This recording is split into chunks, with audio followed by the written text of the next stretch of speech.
it seems very real in terms of a conflict that, whether it's our conditioning or whatever it is, or even in our nature to create, there seems to be something which is, you know, get in there, but you can make it happen.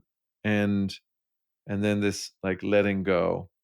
And so I'm really curious to maybe have a conversation about what does it even mean when we say letting go? What's the possibility that we see there? And what is the illusion or the illusory effect of, no, you've got to make it happen? I think that, first of all, like what's the point of letting go? Like why even contemplate that? Like what's the wellspring or genesis of wanting to let go? And my sense of it is there are a lot of people who spend their lives trying to achieve certain things, right? So, you could be a brilliant musician, or you've got a talent for music, or a talent for art, or a talent for business, or I don't know, talent for a sport, or talent in chemistry, and you spend your life trying to live up to the expectations that you have of yourself and the expectations that you think others have of you based on this soup of external accumulations and attachments. So, and we know this. I mean, like, it's like you and I are not immune from this. Like, you and I have fallen prey to this and smashed ourselves on the altar of wants often. But we have friends and colleagues and loved ones who you can see, like, they're like, well, if I could just do this, if I could just achieve that, then I'll be successful, and people will see that I'm driving this fancy car and I live in this fancy house and I have this much money in my bank account, and I have this title behind my name, and blah de blah de blah. And that is, then I will have made it. And you're like, oh, okay, cool. That sounds awesome. And then people get there and they're like, wow, well, I mean, if I could do that, then like, what's the next thing? And actually, I'm not that happy here. So, but I think if I can just get to the next one, if I can just get to that, if I can just become the CEO, or if I can just become like the virtuoso musician and be the lead violin, then I will have, then that's the Everest, like, and we're all striving to get to the top of Everest, aren't we? I'm like, fuck off. I have no desire to go to the top of Everest. And I think there are a lot of people who spend their lives striving to achieve external milestones, heights, waypoints, whatever you want to call them. And they are largely doing it because they are informed by attachments to things that they've accumulated, the way society puts pressure on us, the reason why, we've discussed this in a previous podcast, why young people are killing themselves at alarming rates. These poor people perceive this external pressure and they spend their lives chasing it, and they're miserable. And then somebody like a Mavis or Christy or Sharon, or any of the amazing people that we've had, Alan, come along, and they point at something, or a guy like Sid comes along and they point at something, and people go, fuck, It actually has nothing to do with any of that. If I truly want to be happy and at peace, it comes from the inside. And you've mentioned Michael Neal, and I know you've been on a lot of his courses in the Inside Out Revolution. And I think the art of letting go is saying, I don't, I am not that. And in order for me to find the happiness and the peace and the love that I think all human beings ultimately want, because that is our true nature, I have to be willing to step away from everything I've held onto my narrative. And I have to be able to accept that I may not ever be the lead violin in the London Philharmonic, or I may never be a CEO. And that's okay, because I'm a beautiful, whole human being who's a good person, and I operate from that place. And when you start to operate from that place, all sorts of magical things happen, which are much more enjoyable and give you much more satisfaction than being the CEO or being the doctor. And I don't know who I was talking to the other day, because I think it was a friend of ours. She's just graduated as a doctor, and I think she really loves it. But she was saying she's so surprised by how many doctors she talks to in a world famous hospital in Cambridge, England, who are absolutely miserable. They hate their profession.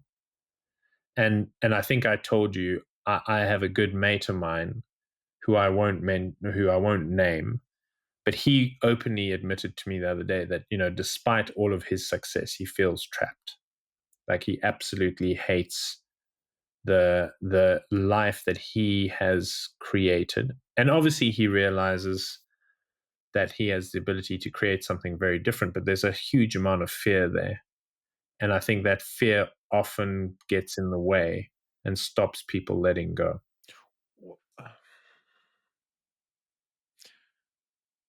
So I want to just take that last thing you said, because and even the man in the arena, and I love the man in the arena quote, which I guess not everyone will know the quote, perhaps. So I'm just going to read it out so that people know what you are referencing to. So the man in the arena is the Roosevelt quote, and it goes like this: "It is not the critic who counts, not the man who points out how the strong man stumbles, or where the doer of deeds could have done them better. The credit belongs to the man who is actually in the arena, whose face is marred by dust and sweat and blood, who strives valiantly, who errs, who comes up short again and again, because there is no effort without error and shortcoming, but who does actually strive to do the deeds, who knows great enthusiasms, the great devotions, who spends himself in a worthy cause, who at best knows in the end the triumph of high achievement, and who at the worst, if he fails, at least fails while daring greatly, so that his place shall never be with those cold and timid souls who neither know victory nor defeat." Now, I'm going to say that partly that quote keeps me trapped. And this is what I'm really curious about, the letting go. And I'm really curious for your mate. And it's not that I'm disagreeing with anything that you're saying, but I want for us to pick at it, because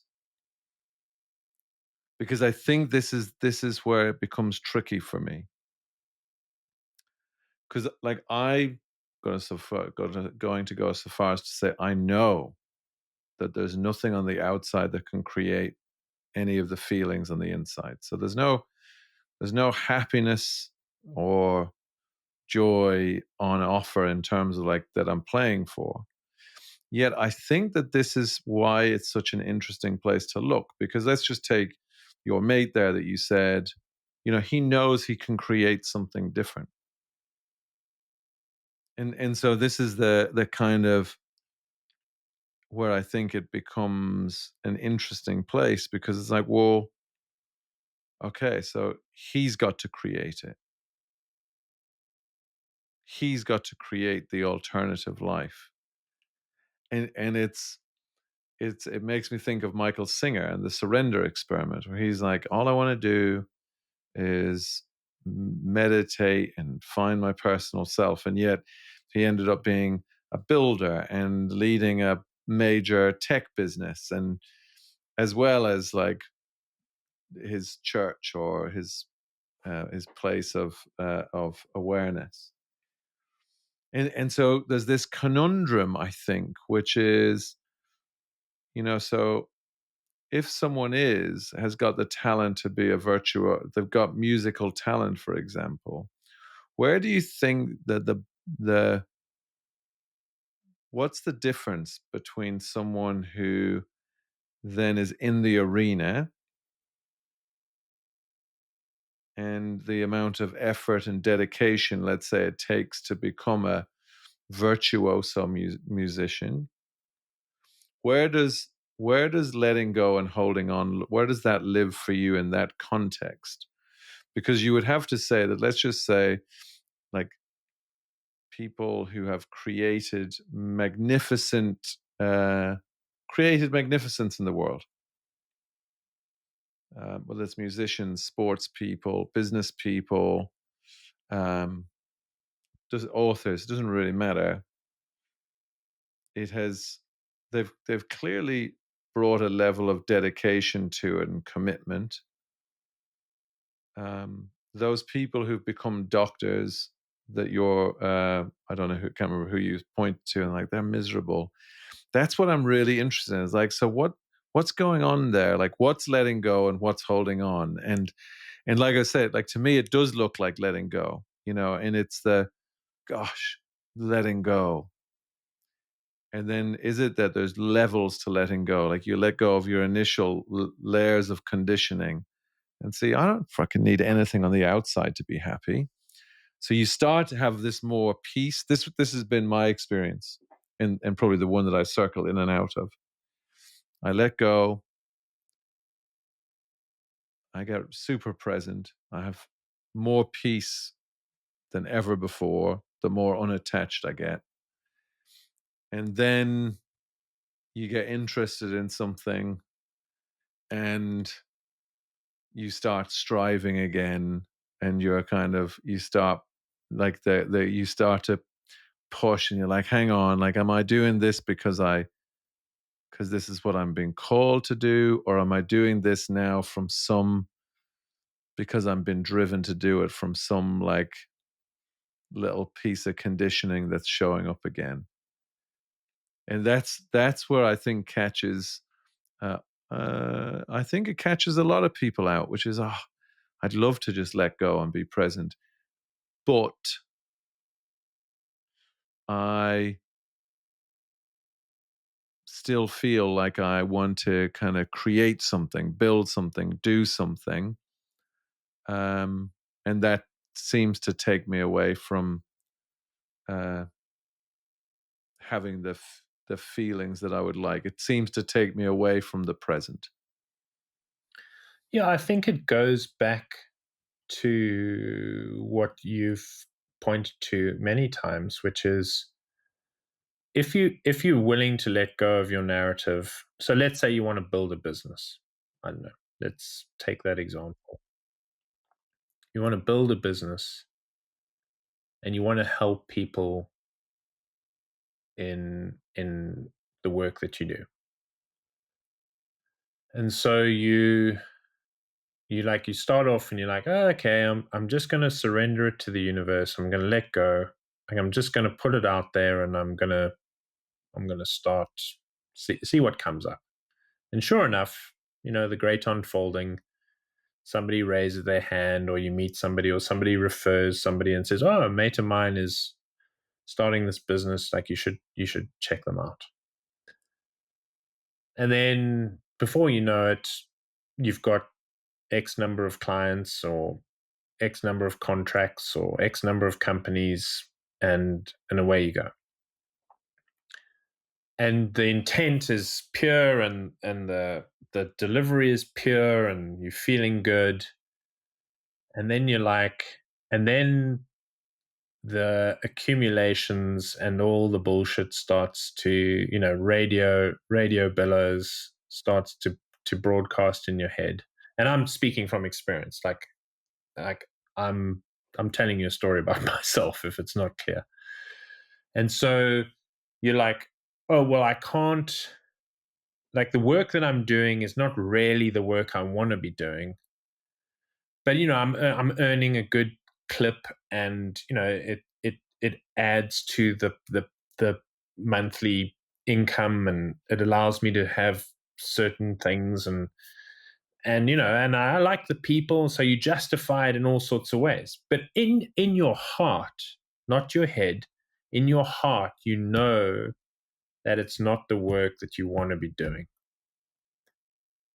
And so eventually you go for a long walk, which is what happened to me, or you speak to a mate, which is what happened to me. I spoke to you, and I was like, fuck, I think I just need to let go of this idea that I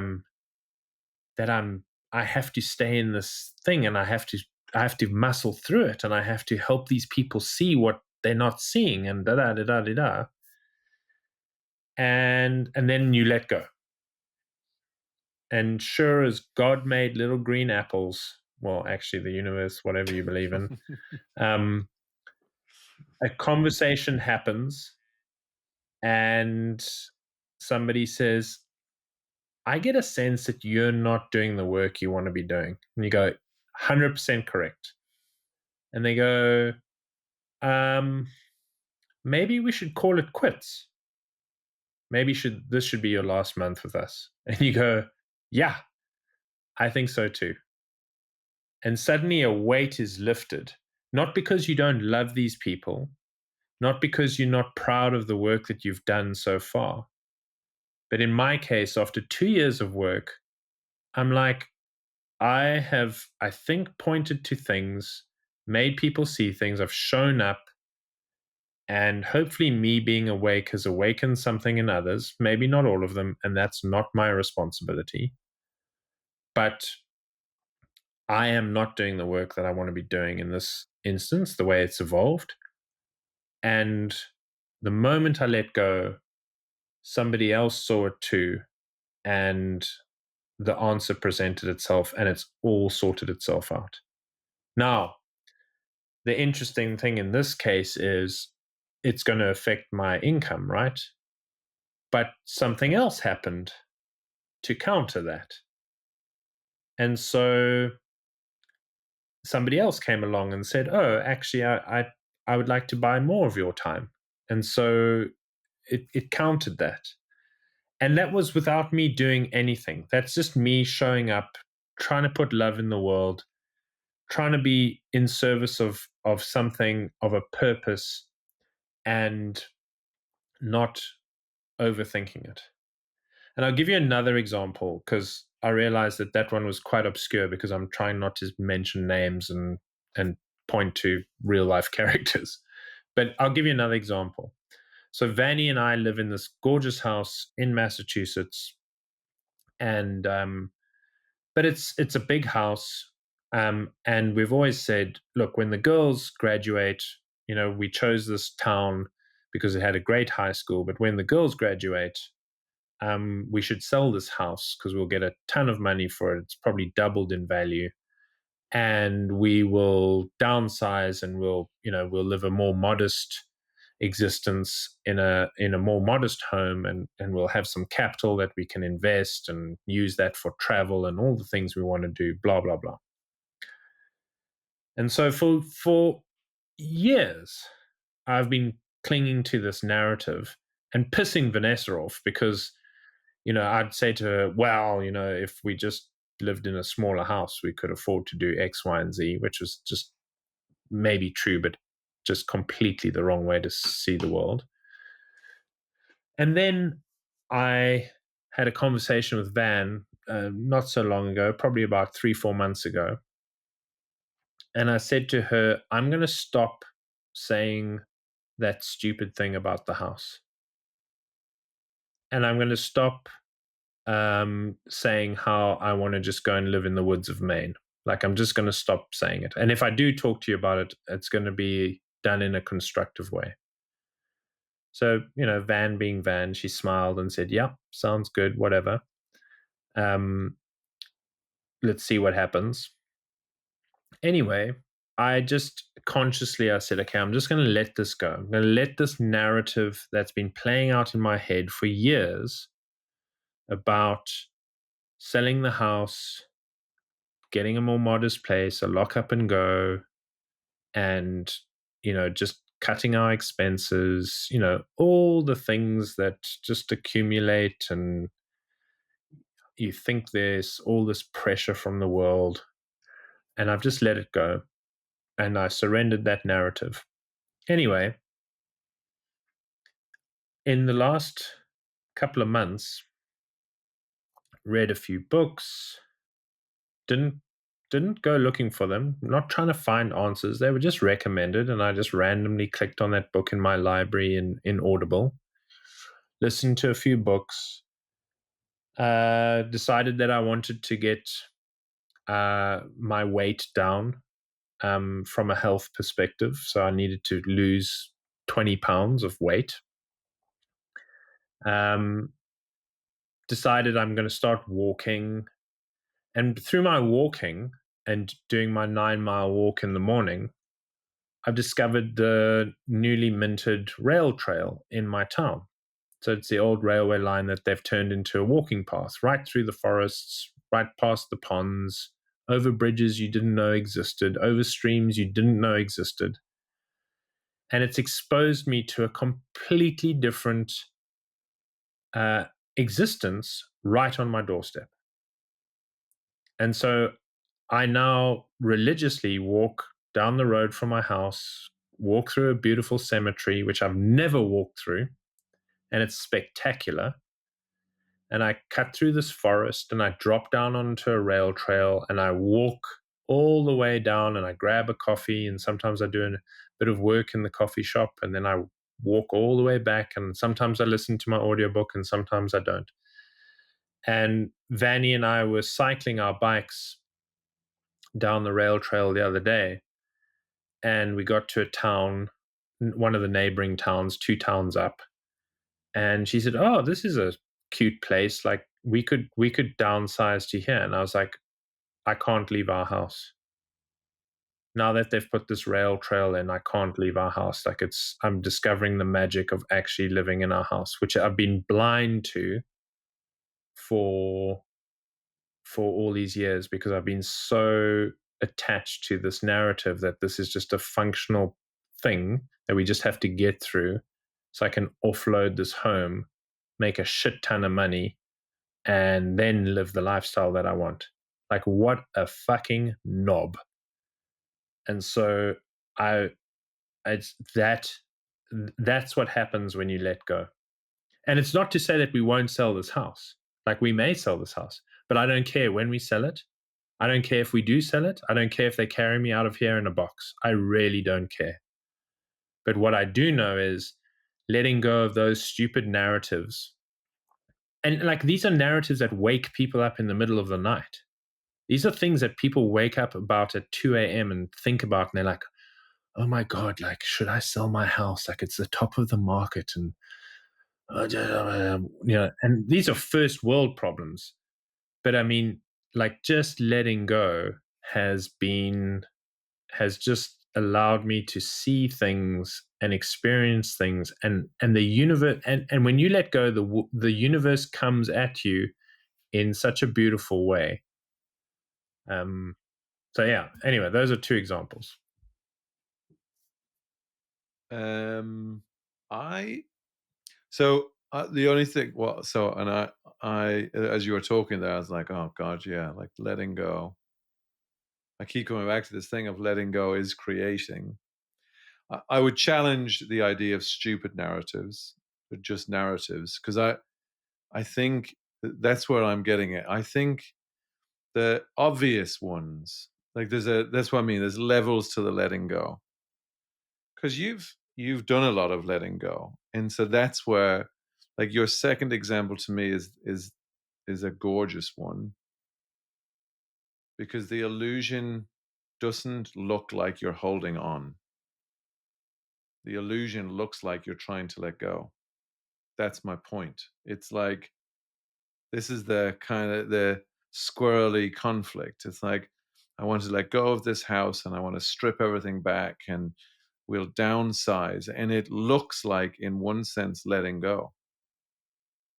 And but it wasn't. Like, that's what I love in that story. It's, oh shit.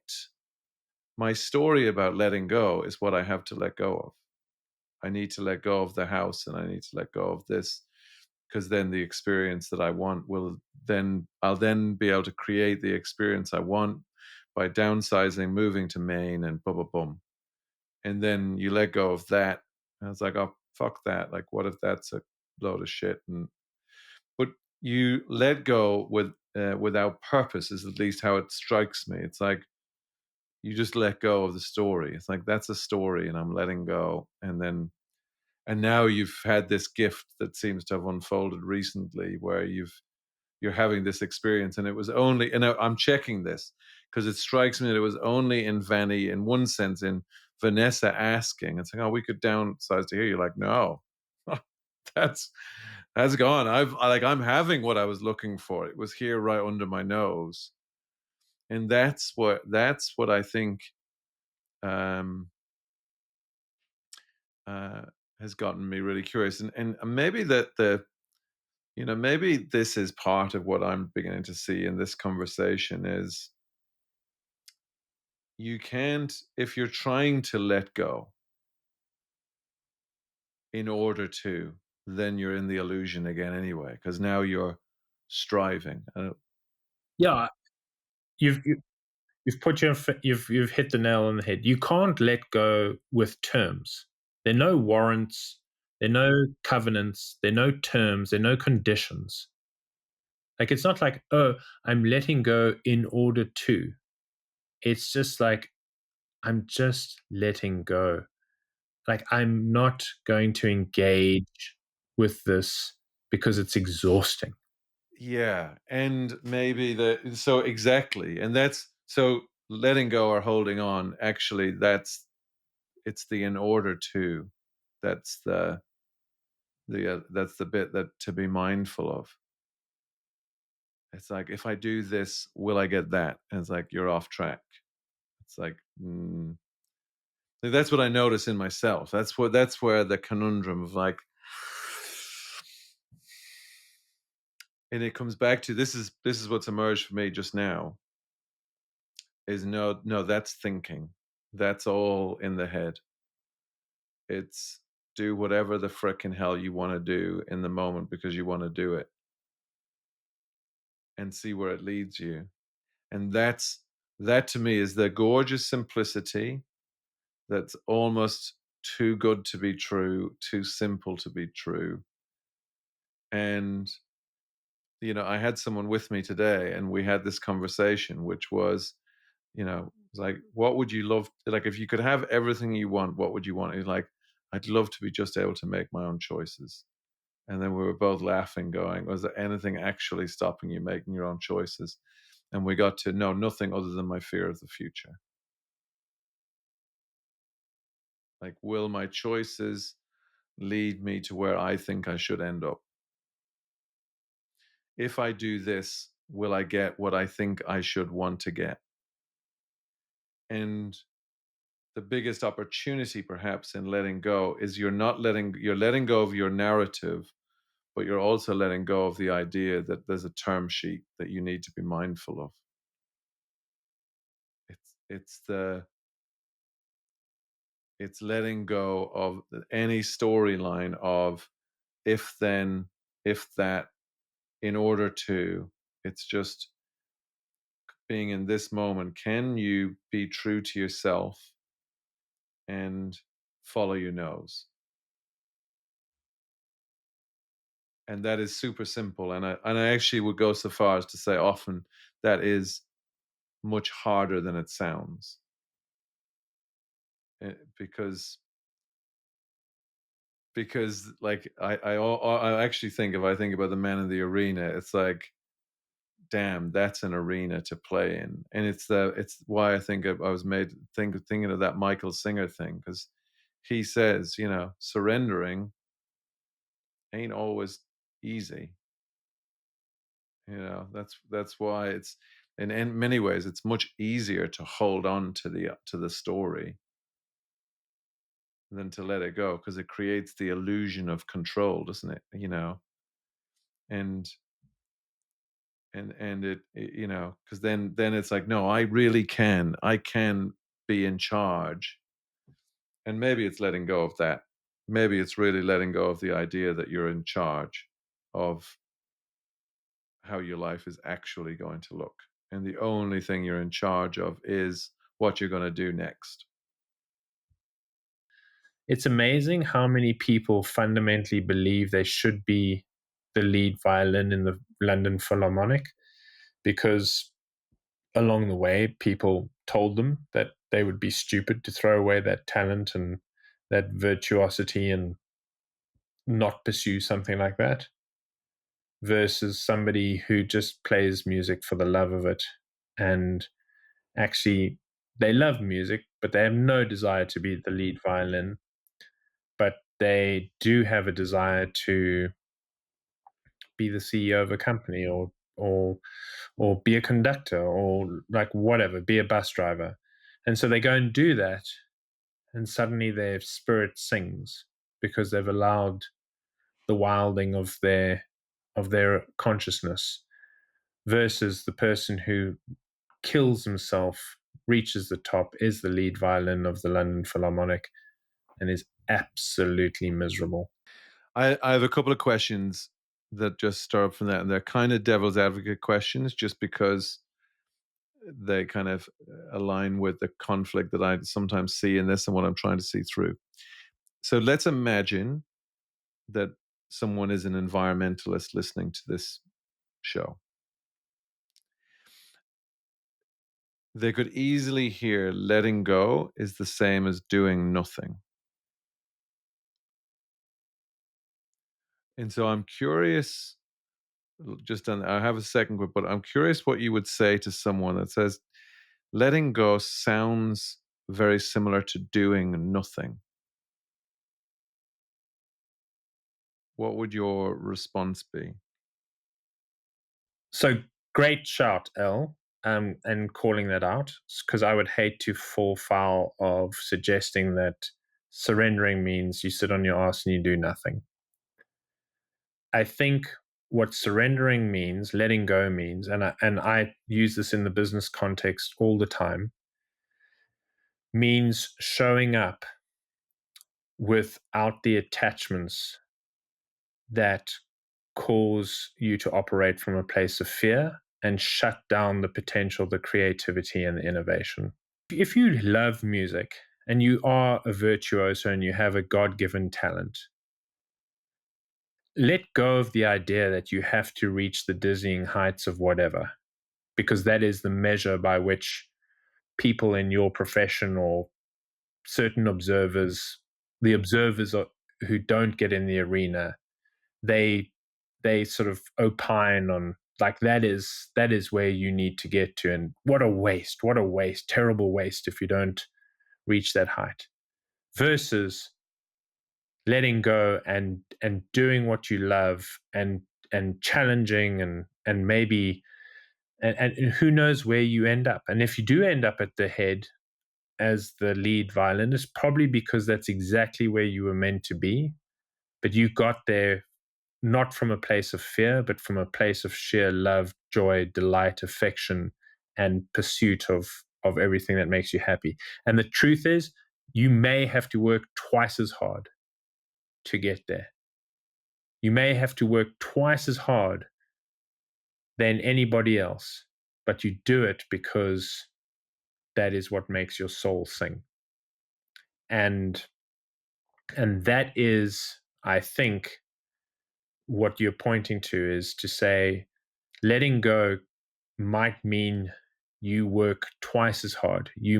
Letting go might mean you get up 2 hours earlier, but you're not fatigued, you're not exhausted, your head is calm, it's quiet, your heart is full, your affection for the world is full, and what you're creating and innovating and putting into the world or realizing is 10x what you could have done from that place of attachment and fear.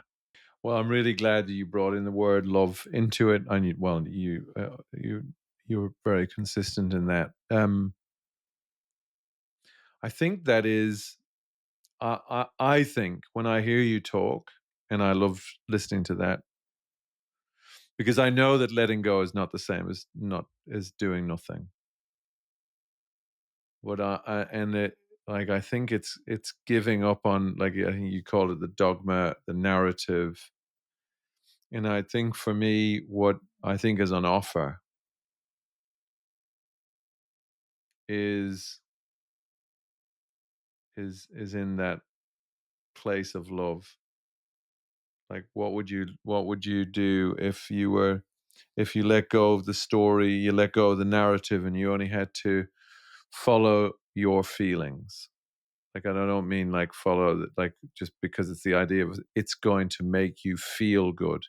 That's not what I mean by following the feelings. I mean following your feeling, following your nose, following where love is pointing you, and it's without terms and conditions, without it having to lead you anywhere, but because that's what you've been nudged to do. And sometimes that means like I think that means sometimes that means doing more, and sometimes that means doing less.